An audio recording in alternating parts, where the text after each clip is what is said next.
প্রিয় দেশবাসী, সবাইকে বাংলা নববর্ষ 1432-এর শুভেচ্ছা জানাচ্ছি। শুভ নববর্ষ। পহেলা বৈশাখ আমাদের প্রাণের উৎসব, বাঙালির সার্বজনীন উৎসব। পুরো পৃথিবীতে যেখানে যেখানে বাঙালিরা আছেন, আজ আমাদের সবার আনন্দের দিন, বর্ষবরণের দিন। বাংলা সাল গণনা শুরু হয়েছিল কৃষিকাজের সুবিধার জন্য, ফসলি সন হিসেবে। এখনও এদেশের কৃষকেরা বাংলা তারিখের হিসেবেই বীজ বোনেন, ফসল তোলেন।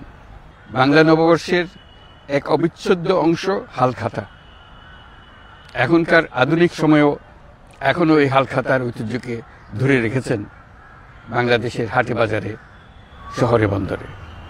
নববর্ষের বৈশাখী মেলায় বাংলাদেশের জেলায় জেলায় উদ্যোক্তারা সারা দেশে ঐতিহ্যবাহী শীতল পাটি, মাটির হাঁড়ি পাতিল, খেলনা, হাত পাখা ইত্যাদি তৈরি করে নিজেদের সৃজনশীলতাকে তুলে ধরেন এই দিনকে উপলক্ষ করে।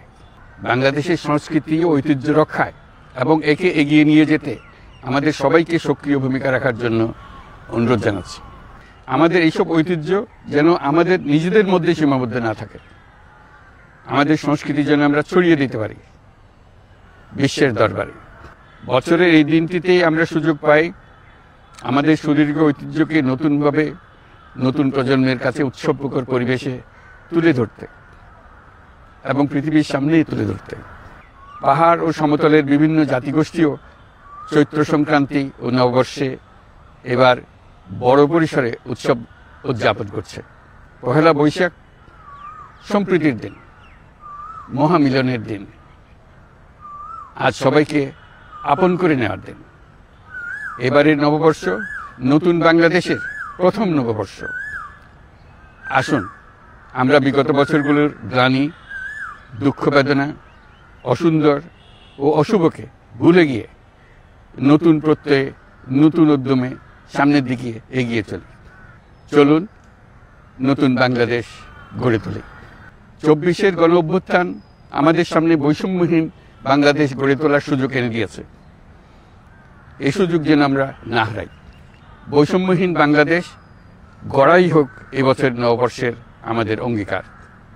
আমি নববর্ষের সকল আয়োজন ও উদ্যোগের সাফল্য কামনা করছি। নববর্ষ 1432 আমাদের সবার জন্য শুভদিনের সূচনা করুক। নববর্ষ আমাদের সকলের জন্য নতুন ও গভীর আনন্দের উন্মোচন করুক, এই কামনা করছি। সবাইকে আবারও আমার নববর্ষের শুভেচ্ছা ও সালাম জানাচ্ছি। আসসালামু আলাইকুম।